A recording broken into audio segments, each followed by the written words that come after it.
Pengakuan Henny Hendika, istri muda Tjandra Kusuma, anggota DPRD Bogor telantarkan anak, ngaku sudah bercerai.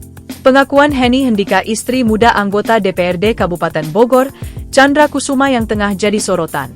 Adapun Tjandra Kusuma tengah menjadi sorotan setelah viral curhatan pilu di X yang menyebut anggota DPRD Bogor tersebut menelantarkan anak dan istri. Kini, istri mudanya bernama Henny Hendika juga ikut disorot. Terlebih pengakuannya yang mengejutkan anak dari istri pertama Tjandra Kusuma.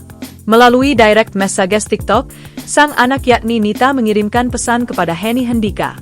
Dalam chat tersebut, Henny menyebut suaminya sudah bercerai dengan istri tuanya. "Saya anaknya Pak Tjandra, Bu, dari istrinya yang pertama, yang di Sidoarjo," balas Nita. "Bukannya sudah cerai, Kak, maaf," kata Henny. Mendengar cerita Henny, Nita syok dan mengungkap fakta sebenarnya. Nita lantas menyebut bakal memviralkan kisah tersebut.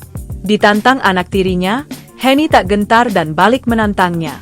Tak disangka postingan Nita pun viral padahal belum 24 jam diposting di Twitter. "Ya Allah, Pak Tjandra bilang gitu ke ibu kah? Setiap bulan masih pulang ke Sidoarjo, Bu. Pak Tjandra selama di sana ngapain saja ya, Bu? Maaf, Bu, kalau saya banyak tanya karena saya selama ini sebagai anak merasa dibohongi oleh ayah sendiri," ujar Nita. "Mungkin setelah ini saya akan mengadukan hal ini ke partai atau sosmed yang lain karena ini butuh pertanggungjawaban dari Pak Tjandra sendiri," kata Nita. "Silahkan, Kak," tantang Henny.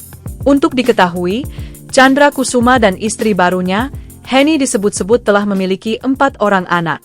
Sedangkan dengan istri pertamanya, Tjandra telah memiliki 2 anak perempuan, termasuk Nita. Melalui akun Nita Ainir, sang anak mengaku telah dibohongi oleh ayahnya.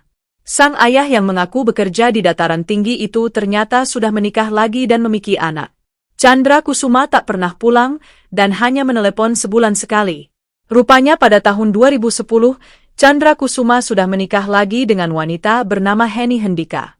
Bahkan Tjandra Kusuma kini sudah menjadi anggota DPRD Kabupaten Bogor. Padahal selama ini ayahnya tidak pernah memberi nafkah yang layak pada ia dan ibunya. Download Tribun X sekarang, menghadirkan lokal menjadi Indonesia.